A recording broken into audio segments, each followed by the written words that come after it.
The house was too quiet. It always was when I was alone. But tonight, the silence felt heavier. My parents had left for the weekend, and I assured them I'd be fine. It's just one night, I told myself as I double-checked the locks on the doors and windows. I settled on the couch with a bowl of popcorn and my favorite horror movie. Halfway through, my phone buzzed. A text from an unknown number. "You should lock the back door." My heart skipped a beat. I looked toward the sliding glass door leading to the backyard. The blinds were drawn, but I was certain I'd locked it. With shaky hands, I typed back, "Who is this?" No reply. Adrenaline coursed through me as I crept toward the door. I could feel every creak of the floor under my bare feet. The lock was in place. Relieved, I turned to head back to the couch when my phone buzzed again. "I can see you." My breath hitched. I spun around, pulling the blinds back just a crack to peek outside. The yard was empty, bathed in the pale glow of the motion sensor light. The text had to be a prank. Determined not to let fear get the best of me, I returned to the couch. But as I pressed play, the audio seemed muted. It took me a second to realize why. A faint, rhythmic tapping was coming from upstairs. I froze. It sounded like someone walking slowly, deliberately. My mind raced. I was sure I was alone.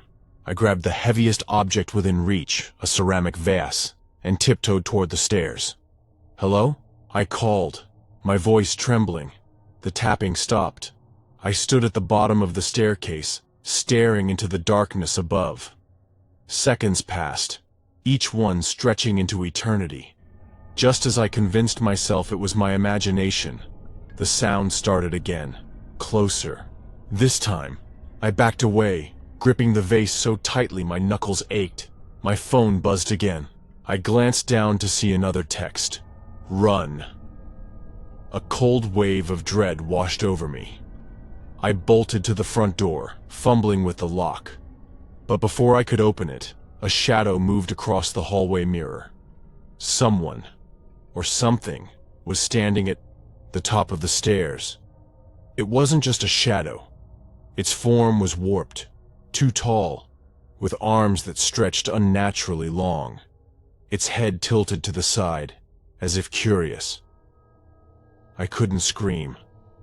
My throat felt sealed shut. The figure moved, descending the stairs one slow step at a time. I didn't think. I threw the vase at it, shattering the silence. As the shards scattered, the figure dissolved into the shadows.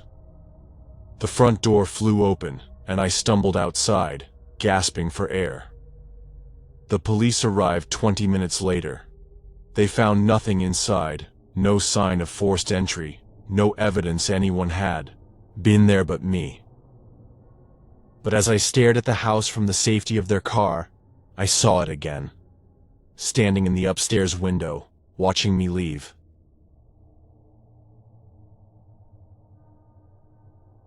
It started the moment I locked the door behind my parents. "We'll be back by morning," Mom had said, and I nodded, already planning a quiet evening of junk food and bad TV. The house felt different tonight, though. Too still, as if it were holding its breath. I shrugged it off and curled up on the couch. By the time the clock struck 11, my eyelids were heavy. I shut off the TV, leaving the room dimly lit by the soft glow of the lamp. The moment I stood up, I heard it, a faint whisper. "Who's there?" I called, my voice trembling. No reply. It came again, barely audible, like a breath brushing against my ear. It wasn't coming from outside. It was inside the house. I grabbed my phone and turned on the flashlight, the narrow beam cutting through the darkness as I crept through the house. "Hello?" I called again, but the only response was the soft hum of the refrigerator. I checked. Every room. Nothing. As I turned to head back to the living room, I heard a creak from upstairs. The floorboards groaned as if someone was shifting their weight.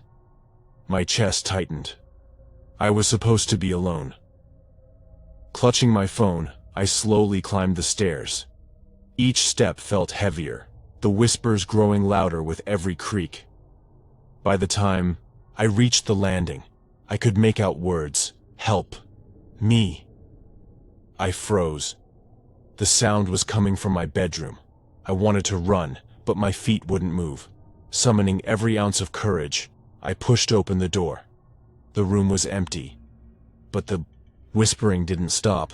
It was coming from the closet. Nope, I muttered, backing away. But the door creaked open on its own, revealing nothing but darkness inside. Then I saw it, a pair of glowing eyes, staring at me from the blackness. I screamed, stumbling back, dropping my phone. The light spun wildly, casting erratic shadows. The eyes moved forward, and the whispering turned into a low, guttural growl. I bolted down the stairs, my heart pounding so loudly I could barely hear the thing following me. Reaching the front door, I fumbled with the locks, my hands shaking uncontrollably. When I finally threw the door open, I felt a cold hand brush against my shoulder. I sprinted outside, not stopping until I was halfway down the block. I stood there, gasping for breath, staring at my house. It was silent now, dark and still, but in the upstairs window my bedroom light flickered on, and I saw a shadow, tall and thin, standing behind the glass, staring at me. I called the police.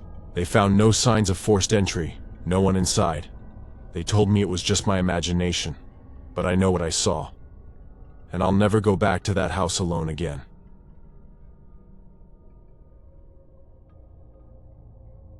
It started like any other night alone. My parents were out for a late dinner, and I had the house to myself. I'd planned to relax, maybe watch a movie, but instead, I was scrolling through my phone in bed. The soft glow of the screen, my only light. At first, I barely noticed it. A faint thump coming from above. The attic, I thought, brushing it off as the house settling, or maybe a bird landing on the roof. I went back to scrolling. Then it happened again. Louder this time. Thump. Thump. I paused, my thumb hovering over the screen. The sound was rhythmic, deliberate. It didn't sound like a house creak or a bird. It sounded like footsteps. My heart began to race. I tried to reason with myself. Maybe it was the wind knocking something over up there. The attic wasn't used for much, just old boxes and forgotten junk. But then I remembered. The attic hatch was in the hallway, just outside. My bedroom door. I sat frozen, straining to hear. For a moment, there was silence, and I let out a shaky breath, convincing myself I'd imagined it. Then I heard the hatch creak.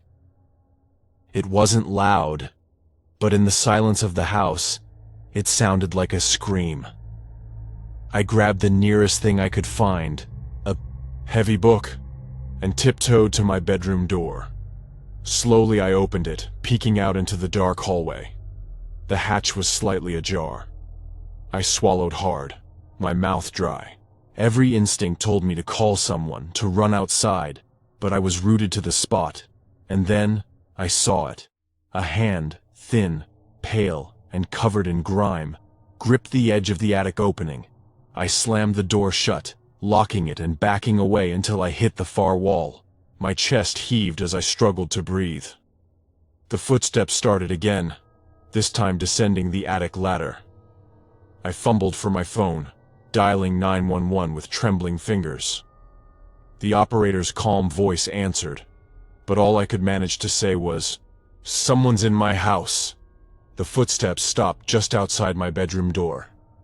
"Stay on the line," the operator said, but her voice seemed distant. All I could hear was my own heartbeat and the faint sound of breathing on the other side of the door. The knob jiggled. I held my breath, clutching the book like it was a weapon. Suddenly, there was a loud bang from downstairs. The intruder must have heard it too, because the breathing stopped, and the footsteps retreated. The police arrived minutes later, finding the attic empty except for a single dusty footprint on the floor near the hatch. They told me it was probably a vagrant who'd found a way in, but they couldn't explain how the hatch had been locked from the inside when they arrived. I haven't slept properly since. Every creak of the house feels like a reminder that someone or something was there.